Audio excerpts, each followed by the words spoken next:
할렐루야. 예수 그리스도는 어제나 오늘이나 영원토록 동일합니다. 예수님 안에서 저와 여러분 모두에게 좋은 일이 있을 줄 믿습니다. 오늘은 특별히 영산선교 형제협의회의 통합기도회와 겸하여 오늘 예배를 함께 드립니다.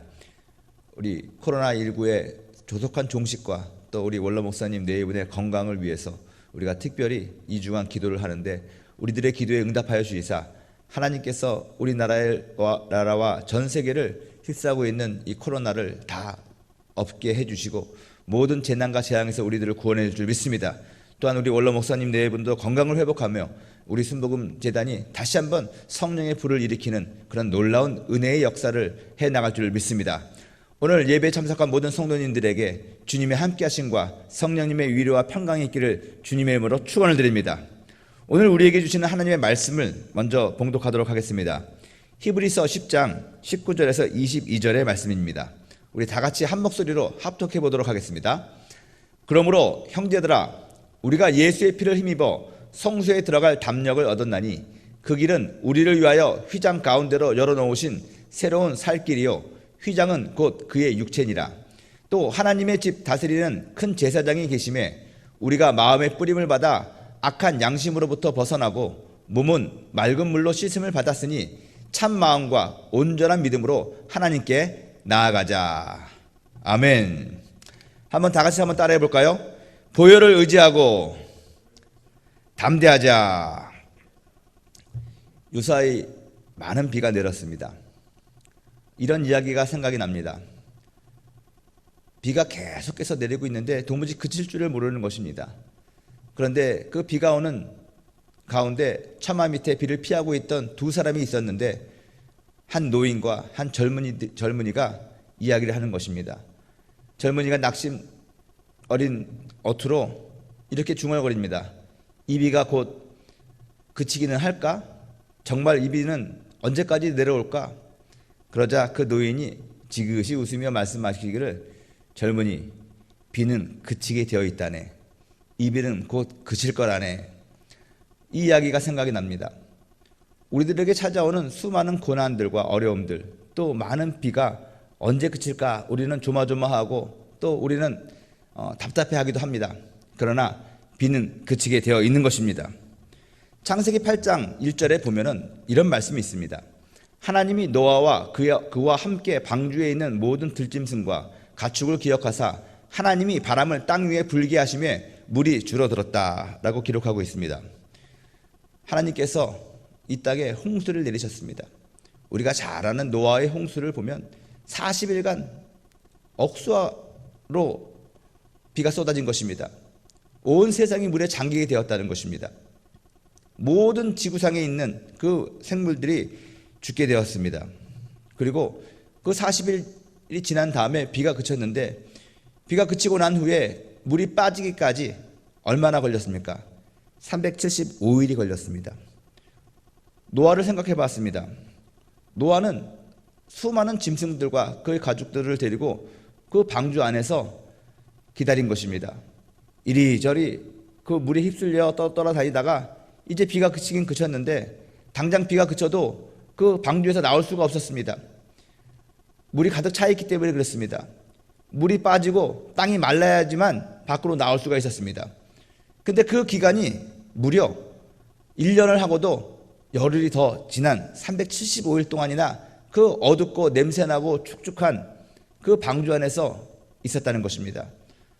더 힘든 것은 성경을 보면 그 노아가 그 방주 안에서 기다리고 물이 빠질 동안 기다리는 동안에 하나님과의 교제가 없었습니다. 하나님과의 소통이 단절되었다는 것입니다. 그 힘들고 어려운 시절에 하나님이 침묵하셨다는 것이죠. 그러나 오늘 창세기 8장 1절에 보면 이 가운데서도 하나님은 노아와 그의 가족들과 방주 안에 있는 그 가축들을 기억하고 계셨다는 것입니다. 그리고 곧 물과 바람이 줄고 또 땅이 마르게 되었다는 것입니다. 저와 여러분들에게도 찾아온 이 모든 재난과 또 모든 어려움은 반드시 그치게 되어 있습니다. 줄게 되어 있다는 것입니다.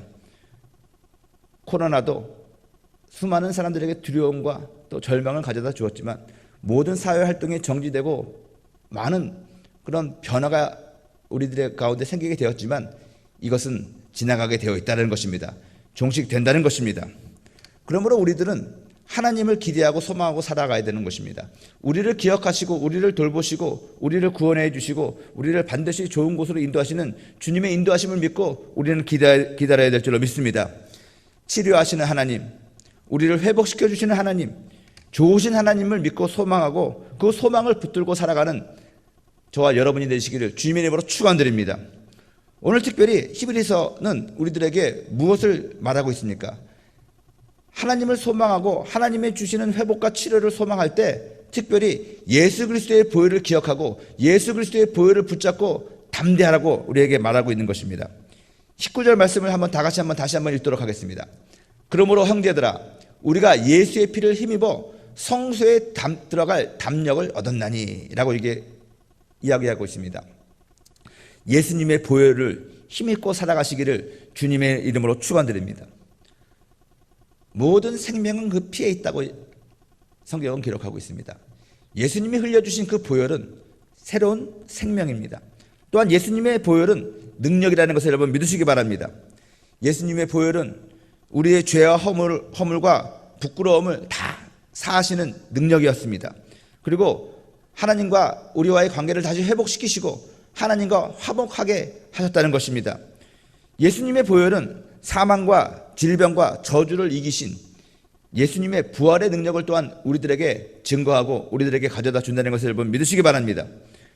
예수님의 보혈이 어떤 고난과 어려움 속에서도 우리가 하나님께 갈 수 있는 힘과 용기를 준다는 것입니다. 예수님의 보혈의 능력은 예나 지금이나 앞으로도 변함이 없는 것입니다. 예수님의 보혈이 우리들에게 예수님의 생명을 주는 것입니다. 또 예수님의 보혈이 우리들에게 승리의 능력을 준다는 것입니다. 사망, 권세, 모든 죽음과 저주를 이기신 예수님의 그 승리를 우리들에게 주신다는 것을 여러분 기억하시기 바랍니다. 몸이 아플 때, 해결할 수 없는 문제에 부닥쳤을 때, 두려움이 우리들을 사로잡을 때 예수님의 보혈을 의지하고 힘을 얻으시기를 예수님의 이름으로 축원드립니다. 우리가 몸이 아플 때 보면 세 가지 이유가 있습니다. 자연적인 아픔이 있습니다. 우리들의 몸이 피곤하거나 면역력이 떨어졌든지 어떤 유행병에 걸렸든지 우리들의 그 연약함으로 말미암아 우리가 질병에 걸릴 수 있습니다. 또한 사탄이 우리들에게 질병을 줄 수도 있다는 것입니다. 원수가 우리들에게 질병을 던져준다는 것입니다. 이것은 공격이라는 것입니다. 하나님이 우리들에게 질병을 허락할 때가 있습니다. 그때 우리는 어떻게 대처해야 되는 것입니까? 몸이 자연적으로 아플 때도 사탄의 공격에서도 하나님이 우리들에게 허락하신 그 아픔의 시간을 지날 때도 우리는 보혈을 의지해야 될 줄 믿습니다. 예수님이 채찍에 맞으심으로 너희가 나음을 받았다고 성경은 기록하고 있는 것입니다. 우리들의 연약함을 주님께서 친히 짊어지셨습니다. 그의 보혈을 흘려주심으로 말미암아 우리들의 연약함을 친히 짊어지셨다는 것입니다. 죄로 말미암아 이 땅에 찾아온 모든 죽음과 질병과 저주를 주님께서 다 속량해 주셨다는, 그것으로부터 우리를 속량해 주셨다는 것입니다. 그러므로 보혈을 의지하고 예수 그리스도를 마음에 바르고 우리 육신에 영접하고 예수님의 생명으로, 여러분 예수님의 생명보다 강한 면역은 없습니다. 그 예수님의 생명으로 우리가 다시 일어나는 것입니다. 원수가 사탄이 우리들에게 질병을 던져준 것은 말할 나위 없습니다. 예수님의 보혈이, 십자가의 보혈이 모든 사탄의 견고한 진을 파했다는 것을 여러분 잊지 마시기 바랍니다. 사탄이 가장 두려워하는 것이 보혈입니다. 예수님께서 그 보혈을 흘려주심으로 사탄의 모든 권세는 완전히 무장해제되었기 때문에 그렇다는 것입니다. 내가 너로 여자의 원수가 되게 할 것인데 너는 여자의 원수의 발꿈치를 상하게 할 것이나 여자의 후손은 너의 머리를 상하게 할 것이다. 창세기 3장 15절에 보면 그 예언의 말씀이 있는 것입니다. 사탄이 아무리 우리들을 공격해도 예수 그리스도의 그 보혈과 그 생명이 우리를 승리하게 만든다는 것입니다. 하나님이 우리들에게 내리는 진노는 우리가 인내하고 참아야 되는데 하나님께서 그 피를 보시고 그의 진노를 넘기신 것처럼 우리가 보혈 안에 있을 때 하나님의 진노도 넘어가는 것이고 하나님이 허락하신 그 모든 시험과 모든 테스트가 끝나는 것입니다. 그러므로 예수 그리스도의 보혈이야말로 우리들을 강하게 다시 한번 붙잡는, 다시 세우는 하나님의 주신 축복이요 능력이라는 것을 여러분 잊지 마시기 바랍니다. 해결할 수 없는 문제가 있습니다. 그때 우리는 낙심하고 절망합니다. 그러나 예수님께서 십자가에 의해서 모든 것을 다 이루어졌다는 것입니다. 너희가 세상에서는 환난을 당하나 담대하라, 내가 세상을 이겼노라. 예수님의 그 승리에는 예수님의 보혈이 있다는 것입니다. 그래서 보혈을 믿고 의지할 때 우리들에게 주어지는 축복은 뭡니까? 기적이라는 것입니다. 기적이라는 것은 우리가 할 수 없는 일입니다. 우리의 이성과 우리의 상식을 초월하는 초자연적인 일이라는 것입니다. 하나님의 능력이 보혈을 의지하는 저와 여러분들에게 역사하실 것입니다. 그래서 기적이 일어난다는 것입니다. 놀라운 일이 일어난다는 것입니다. 또한 두려움이 우리를 사로잡을 때가 있습니다. 그럴 때 예수님의 보혈을 의지하시기 바랍니다. 예수님의 보혈을 보면은 하나님의 사랑이 나타나 있는 것입니다. 하나님이 세상을 이처럼 사랑하사 독생자를 주셨으니 이는 저를 믿는 자마다 멸망하지 않고 영생을 얻게 하려 하심이라. 하나님께서 저와 여러분들을 사랑하시기 때문에 그의 아들 독생자 예수 그리스도를 이 땅에 보내시고 피를 흘려주심으로 말미암아 우리를 구원하신 것입니다. 멸망의 자리에서 생명의 자리를 건져주신 것입니다. 여러분, 우리들은 죽을까봐 두려워합니다. 우리들은 실패할까봐 두려워합니다. 여러 가지 두려움 속에서 우리가 살아가고 있지만 하나님의 사랑보다 강한 것은 없습니다. 하나님의 사랑은 허다한 것을 이긴다고 말씀하신 것입니다. 예수님의 보혈을 생각하면 하나님의 사랑이 그 안에 있다는 것을 여러분 알게 될 것입니다. 예수님의 보혈을 통해서 하나님의 사랑 안에 거하시기를 간절히 바랍니다. 그리고 그 보혈의 능력으로 세상을 이기고 승리하는 저와 여러분이 되기를 주님의 이름으로 축원을 드립니다. 또한 두 번째로 예수님의 보혈로 만들어진 새로운 길로 우리는 나아가야 될 줄로 믿습니다. 20절의 말씀입니다. 그 길은 우리를 위하여 휘장 가운데로 열어놓으신 새로운 살 길이요 휘장은 곧 그의 육체니라.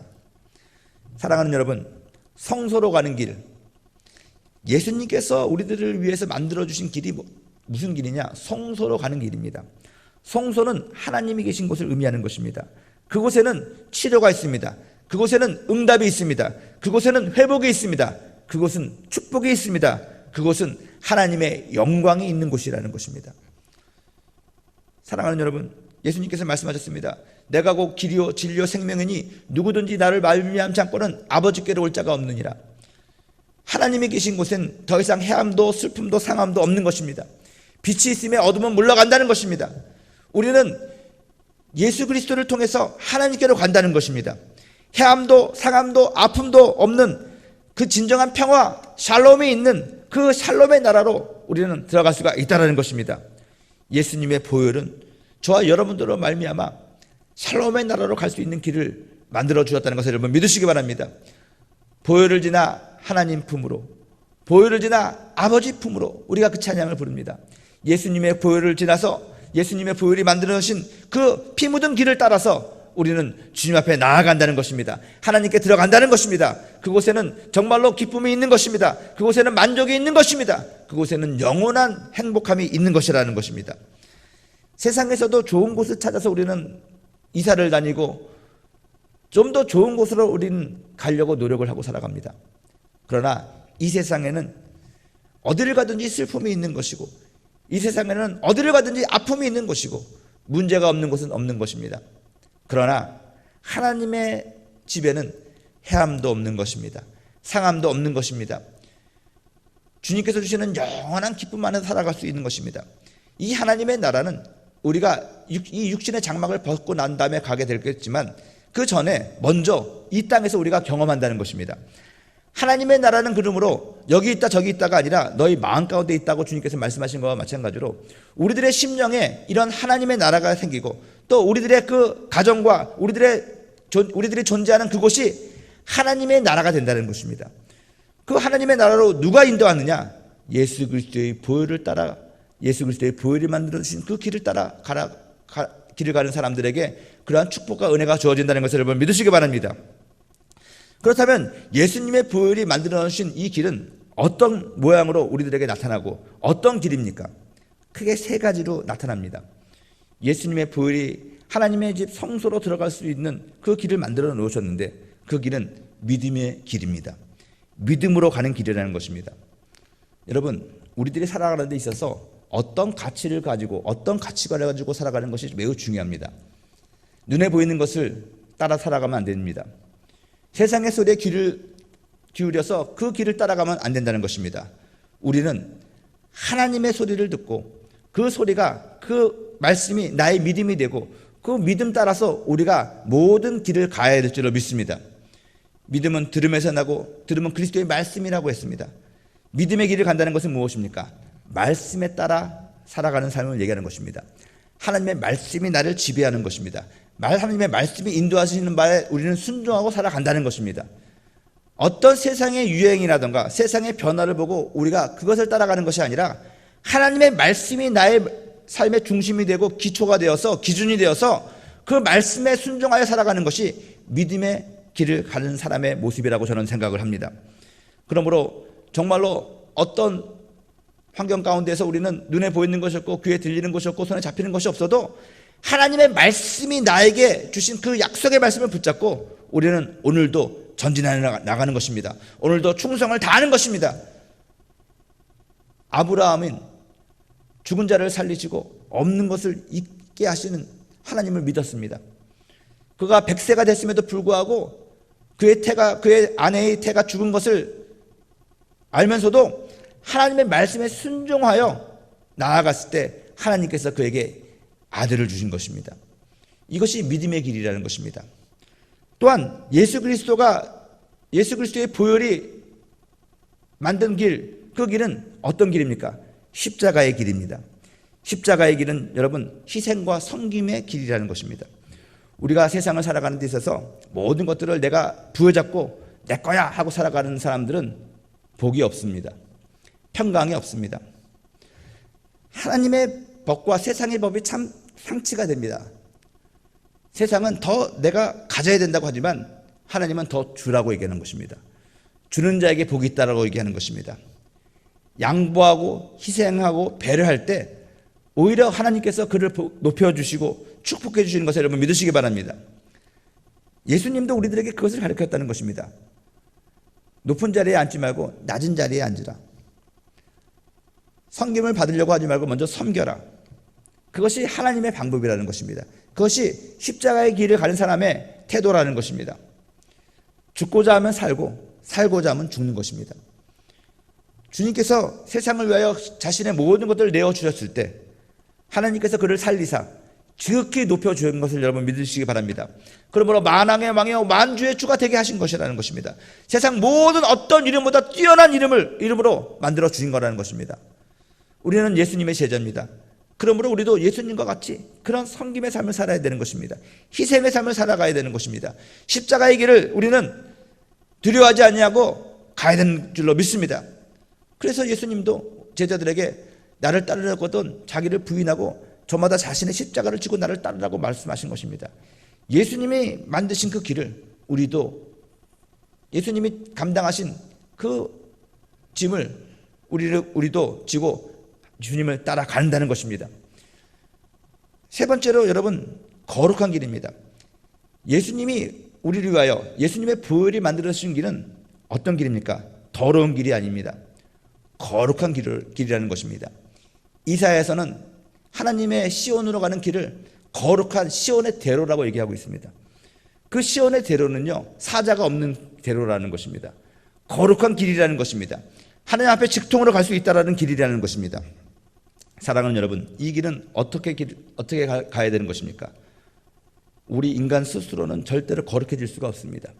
우리를 거룩하게 하시는 것은 예수 그리스도의 보혈이고 우리를 거룩한 길로 인도하시는 것은 성령의 인도함을 받아 살아간다는 것입니다.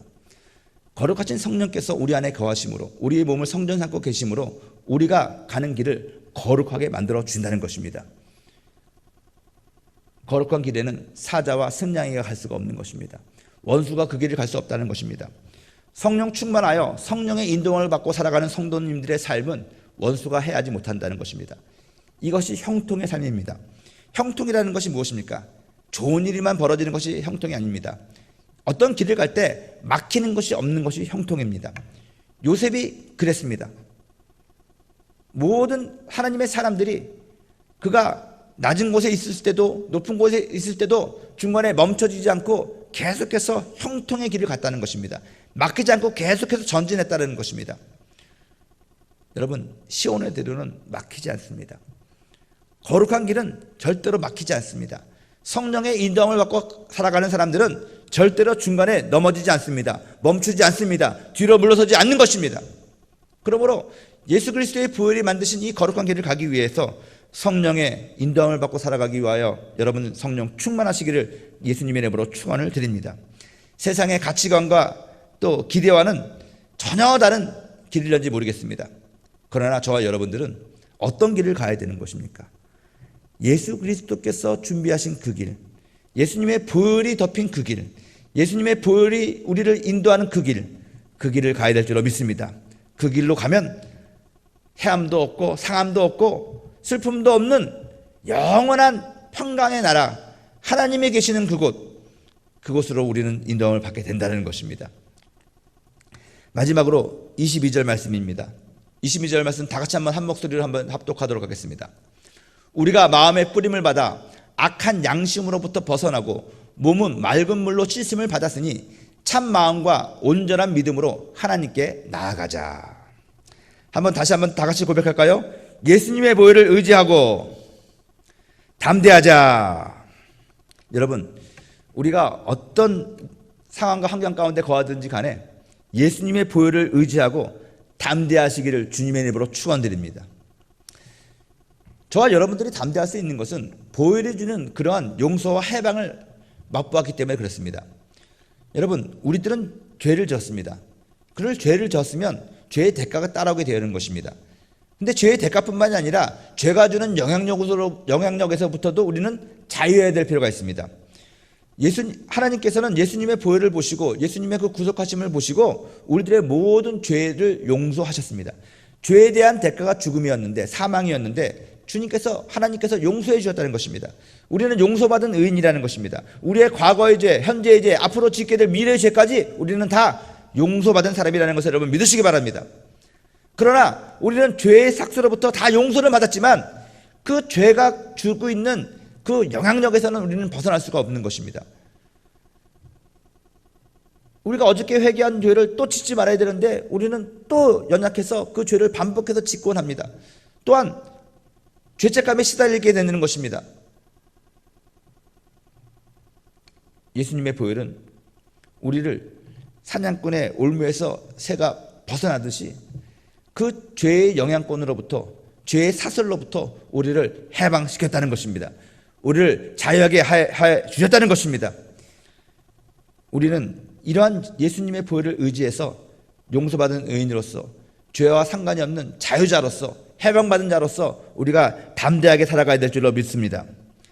기도하고 간구해야 될 줄로 믿습니다. 예배를 간절히 드리며 주님 앞에 나아가야 될 줄로 믿습니다. 이럴 때마다 우리는 보혈을 스스로 우리들의 마음에 뿌려야 되는 것입니다. 인정하라는 것입니다. 보혈을 의지하고 마음속으로부터 계속해서 그것을 인정하고 고백하고 시인하라는 것입니다. 그리고 보혈을 믿으라는 것입니다. 보혈을 의지하라는 것입니다. 그러면 우리는 악한 양심으로부터 벗어날 수가 있는 것입니다. 언젠가 어떤 지체가 저에게 상담을 했는데, 나는 거짓말하는 습관이 있는데 목사님, 거짓말 안 하려고 해도 크고 작은 거짓말 자꾸 둘러대고 변명하다 보면 또 거짓말을 하게 되고 그 거짓말이 또 거짓말을 낳게 되고, 나는 양심에 화인 맞은 것 같아요. 이런 상담을 한 적이 있습니다. 사람은 누구나 다 그런 연약함을 가지고 있습니다. 근데 그 연약함 때문에 우리가 늘 죄책감 속에 살아가고 내가 주눅들어 살아간다면 하나님이 기뻐하시지 않는다는 것입니다. 우리는 빛의 자녀입니다. 우리는 떳떳하고 당당한 존재라는 것입니다. 바울이 사망아 너희 쏘는 것이 어디냐 하고 담대하게 외쳤던 것처럼 우리들도 우리를 송사하고 우리들을 묶고 있는 그 모든 죄에게 우리는 명령해야 될 줄로 믿습니다. 스스로 자기 악한 양심으로서 벗어나야 돼요. 시편에 보면 다윗이 고백합니다. 찬양하라 내 영혼아, 내 속에 있는 것들아 다 주를 찬양하라. 다윗이 누구한테 얘기하는 것입니까? 자기 영혼에게 얘기하는 것입니다. 내 속에 있는 것들아 다 주를 찬양하라. 그러면 우리도 우리 속 사람에게 명해야 되는 것입니다. 우리의 양심에게 명해야 된다는 것입니다. 예수님의 보혈을 바른다. 예수님의 보혈을 뿌린다. 예수님의 보혈로 나는 정결함을 받았다. 너의 양심도 나의 양심도 깨끗하게 되었다. 우리가 이렇게 담대하게 보혈을 의지하고 우리들의 그 악한 양심으로부터 벗어나야 될 줄로 믿습니다.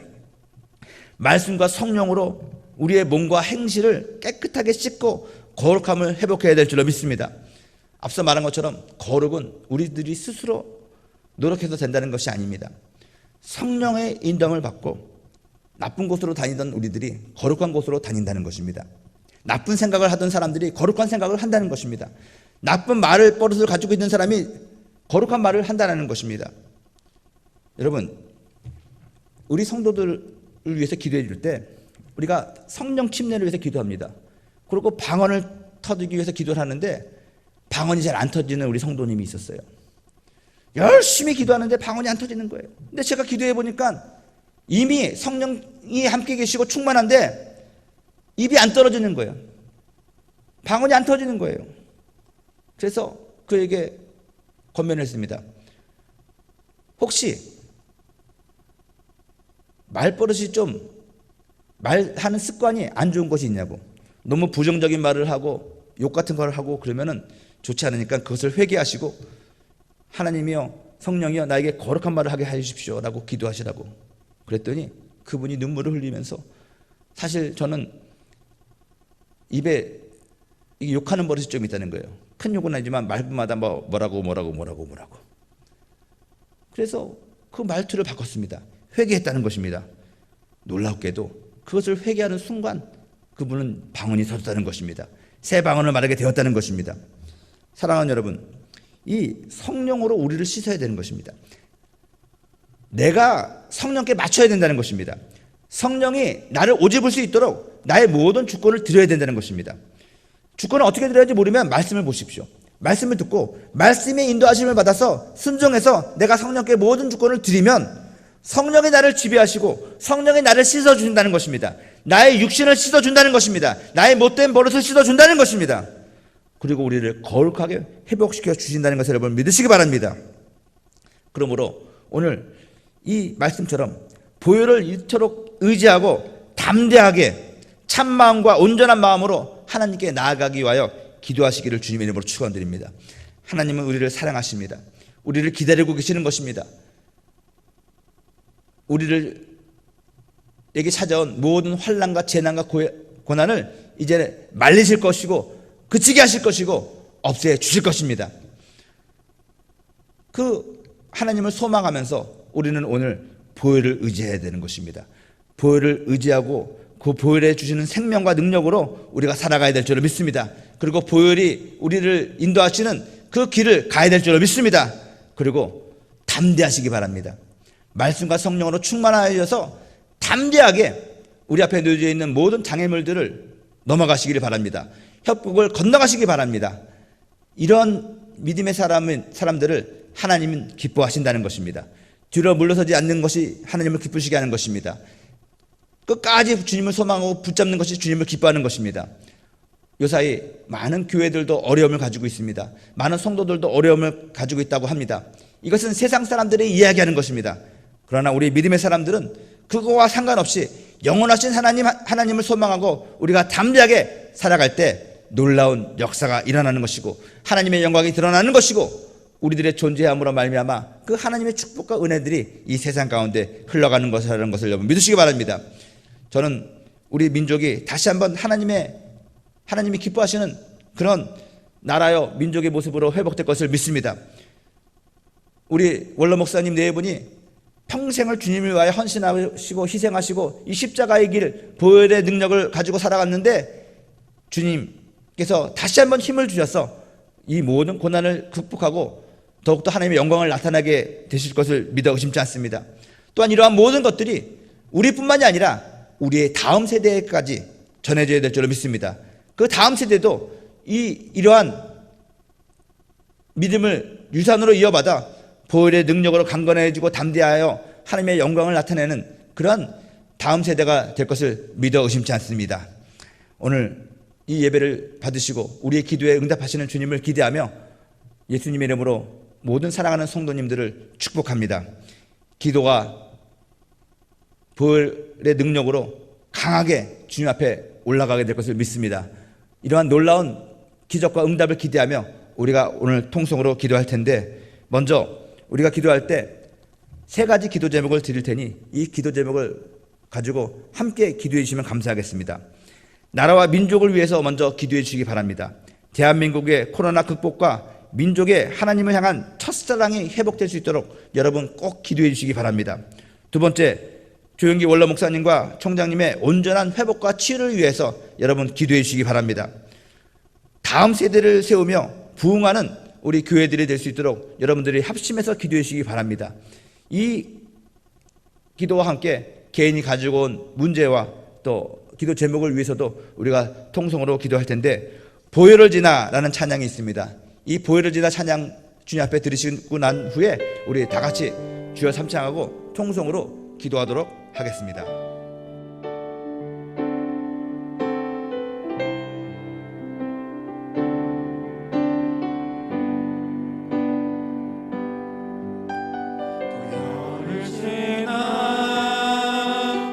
하나님 품으로 보혈을 지나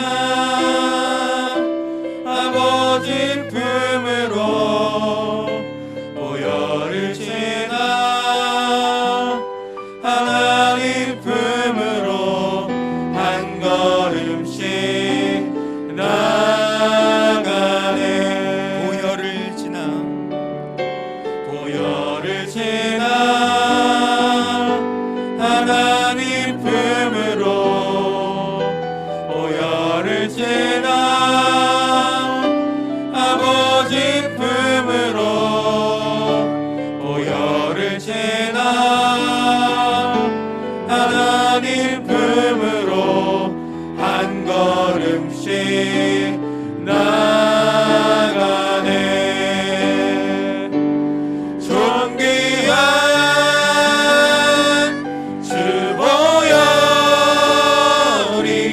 내 영을 새롭게 하시네.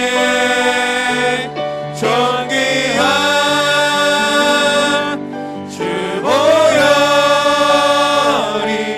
내 영을 새롭게 하네. 존귀한 주 보혈이 존귀한 주 보혈이 내 영을 새롭게 하시네. 존귀한 주 보혈이 내 영을 새롭게 하네. 합심 기도 제목을 놓고 주의 이름 세 번 부르짖고 우리 간절히 기도합니다. 주여, 주여, 주여.